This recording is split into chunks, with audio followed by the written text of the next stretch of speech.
5월 20일 목요일입니다. 오늘 보신 말씀은 스바냐서 2장 4절에서 7절까지 말씀입니다. 2장 4절에서 7절 봉독합니다. 가사는 버림을 당하며 이스글로는 폐허가 되며 아스돗은 대낮에 쫓겨나며 에그로는 뽑히리라. 해변 주민 그렛 족속에게 화 있을진저 블레셋 사람의 땅 가나안아 여호와의 말씀이 너를 치나니 내가 너를 멸하여 주민이 없게 하리라. 해변은 풀밭이 되어 목자의 움막과 양떼의 우리가 거기 있을 것이며 그 지경은 유다 족속의 남은 자에게로 돌아갈지라. 그들이 거기에서 양떼를 먹이고 저녁에는 아스글론 집들에 누우리니 이는 그들의 하나님 여호와가 그들을 보살피사 그들이 사로잡힘을 돌이킬 것임이라. 아멘. 1장에서는 유다에 대한 심판 예언이 있었고요. 이어서 2장에서는 이제 이스라엘을 둘러싼 열방들에 대한 심판의 예언이 나타나게 됩니다. 그중에서 오늘 본문 2장 4절에서 7절까지는 블레셋에 대한 심판 예언이 기록이 되어져 있습니다. 오늘 4절 말씀에 블레셋의 중요 도시 네 군데의 이름이 나옵니다. 가사, 아스글론, 아스돗, 에그론입니다. 이 네 도시는 가드라고 하는 도시와 더불어서 블레셋을 구성하는 중요한 도시들이죠. 그런데 이 가드에 대한 언급이 없는 것은 이 기록될 당시에 가드가 이미 멸망한 상태였기 때문이라고 보여집니다. 오늘 본문에 블레셋 네 도시의 심판의 예언이 각각 나오고 있는데 이 심판의 결과 결국은 멸망당하는 이런 상태들이 그 각각 도시의 이름과 밀접한 관련이 있는 그런 표현으로 나타나 있는 것을 우리가 유의 깊게 볼 수 있어야겠습니다. 이 가사는 버림을 당하며 그랬는데 이 가사라는 말의 뜻은 강한이라는 의미를 가지고 있습니다. 이 가사에 사는 사람들이 스스로 강하다고 여기고 있었겠지만은 그들은 결국 하나님의 심판을 받고 버림 당할 것이라고 이렇게 예언을 하는 거죠. 두 번째, 에스글론은 그 세겔이라고 하는 무게 측정 단위의 의미가 들어있는 단어가 포함되어져 있습니다. 그래서 이 에스글론은 상업도시로 여겨집니다. 상업도시이니까 매우 번창한 이런 화려한 도시였겠지만은 결국 하나님의 심판을 받고 이 화려한 곳이 번창한 곳이 폐허가 될 것으로 그렇게 그 멸망을 말씀해 주고 있는 거죠. 아스글론은 폐허가 되며 그랬습니다. 세 번째 도시 아스돗은 대낮에 쫓겨나며 그랬는데 아스돗이라는 말의 뜻은 요새라고 하는 의미를 가지고 있습니다. 요새는 이제 침략을 막아주는 거지요. 그들의 안전을 보장해 주는 거죠. 그런데 이 도시가 그들을 더 이상 안전하게 지켜주지 못하는 그런 곳이 되어져서 대낮에 쫓겨나게 되어지는 이런 심판을 받게 될 것을 말해주고 있고요. 마지막 네 번째 에그론이라고 하는 도시는 그 뜻은 뿌리가 깊은 이런 의미가 있는데 그곳의 사람들이 스스로 결코 뽑히지 아니할 것이라고 그것을 그들이 든든히 서 있게 될 것이라고 그렇게 에그론이라고 이름을 지었을지 몰라도 하나님이 심판을 받게 될 때는 그들이 모조리 다 뽑히게 될 것이라는 사실입니다. 이 네 성읍을 향한 하나님의 심판의 예언들이 후에 바벨론이 팔레스타인 전 지역을 점령하게 되어졌을 때에 그대로 심판 예언이 다 성취되어졌습니다. 이루어졌습니다. 하나님께서 말씀하신 것들이 하나도 그대로 있지 아니하고 다 성취되어지는 것을 우리가 기억할 수 있어야 되겠습니다. 오늘 이 네 도시의 이름을 보면서 우리가 간직하고 있는 이 잘못된 것들, 우리 안에 이 잘못된 것들이 이제 그날 심판의 때에 얼마나 허망한 것이 되어진가를 한번 돌아볼 수 있으면 좋겠습니다. 우리가 세상을 살아갈 때에 얼마나 강한 것들을 찾으려고 하는지 몰라요. 얼마나 강한 것들에 대해서 애착을 갖는지 모릅니다. 이 강한 것은 때로는 힘이지요. 때로는 권력이지요. 때로는 실력이 될 수도 있습니다. 이런 것들을 우리가 세상 살아가면서 많이 찾습니다. 많이 의지하려고 합니다. 그러나 아무리 강해도 하나님 심판의 때에 그것들이 우리를 구해내지 못합니다. 그것들은 다 그것들에게서 버림받게 되어질 것에 대해서 우리가 알 수 있어야 되겠습니다. 두 번째, 우리가 세상 살아갈 때에 얼마나 에스글론, 이 화려한 것, 이 돈으로 말미암아 얻게 되어지는 번성한 것, 이것들을 찾는지 몰라요. 그래서 할 수 있으면은 우리 사는 집도 넓으면 좋겠고 차도 더 크면 좋겠고 우리의 이 그 끝도 없이 욕망이 펼쳐져 나갑니다.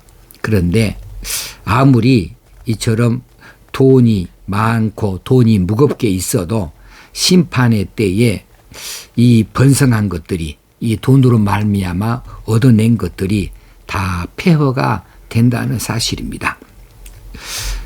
그리고 세 번째, 우리가 세상 살아갈 때 아스돗, 이 우리가 그처럼 요새다고 생각하는 것, 결코 우리가 허락되지 아니한다고 하는 것, 우리가 그 침범당하지 아니한다고 하는 안전 보장을 말해주는 요새들 우리가 간직하고 있는데 그것이 무엇이냐 하면 아마도 자만심이 될 거예요. 이만하면 됐다. 이 정도면 그 누구도 넘볼 수가 없는 거지. 그래서 때로는 우리가 이루었던 업적들을 내놓습니다. 때로는 우리가 가지고 있는 이 작은 믿음들을 크게 부풀려서 스스로 그렇게 큰 척합니다. 그것들로 우리는 안전하다고 자꾸 그렇게 우리가 주장하고 말하고 있을지 모르지요. 그렇지만은 종말의 때에 이 안전하다고 생각했던 이 요새로부터 우리가 쫓겨날 수도 있는 겁니다.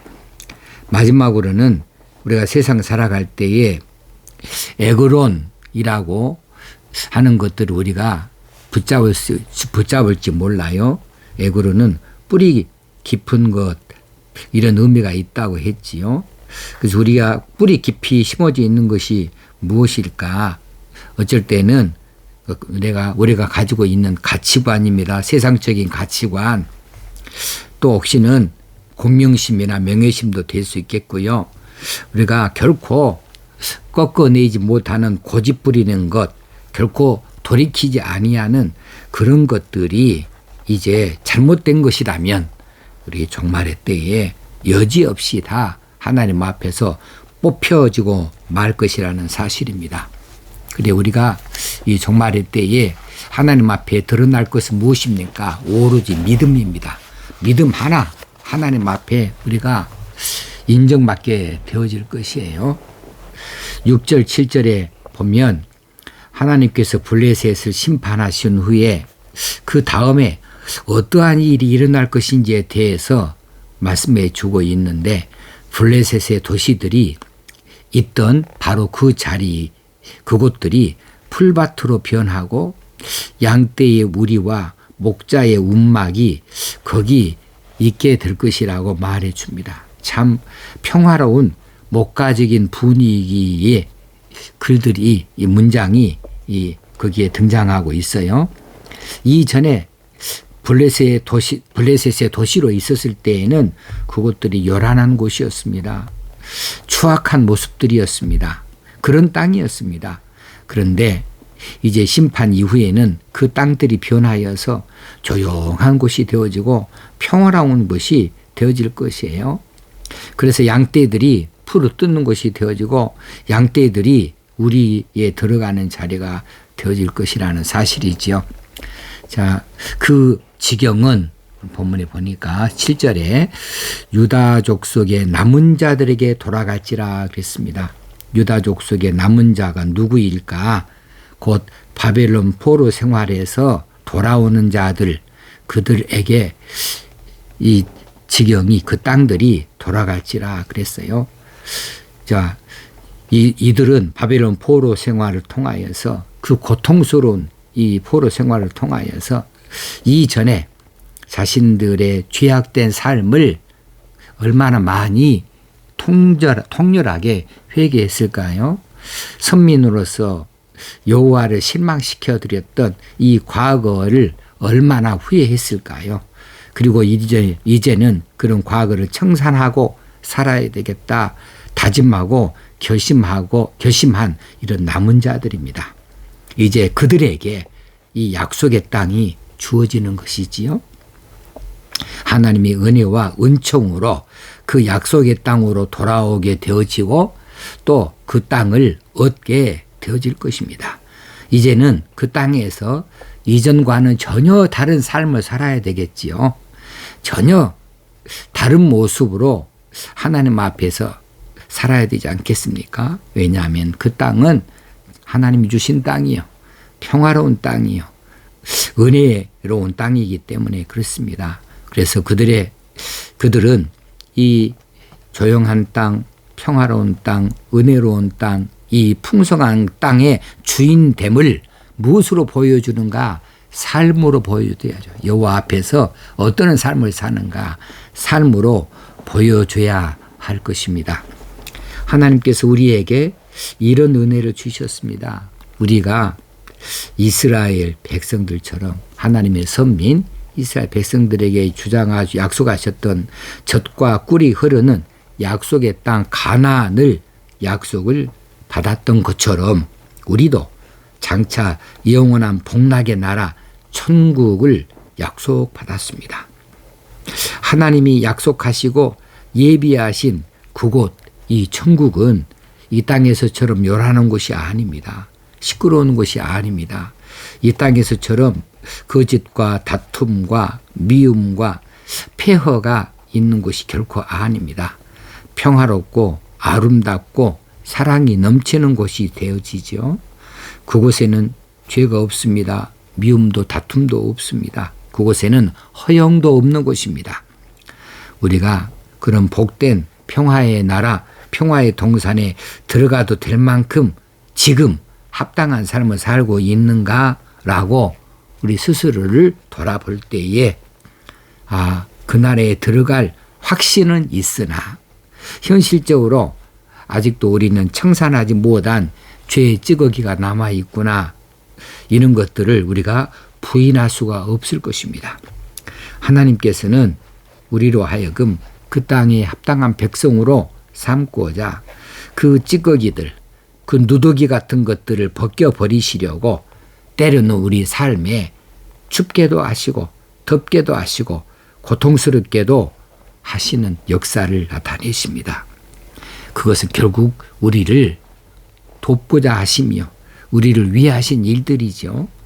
그래 그 찌꺼기를 버리는 일, 누더기를 벗어버리는 일이 당시에는 아깝게 느껴지기도 하고 고통스럽기도 하고 그럴 수 있겠으나 그러나 그것을 벗어버릴 때에 진정한 정결한 백성으로 우리가 나오게 되어지죠. 의의 옷, 깨끗한 옷, 정결한 신부로 우리가 그 나라에 살 수 있는 합당한 백성이 되어지지 않겠습니까?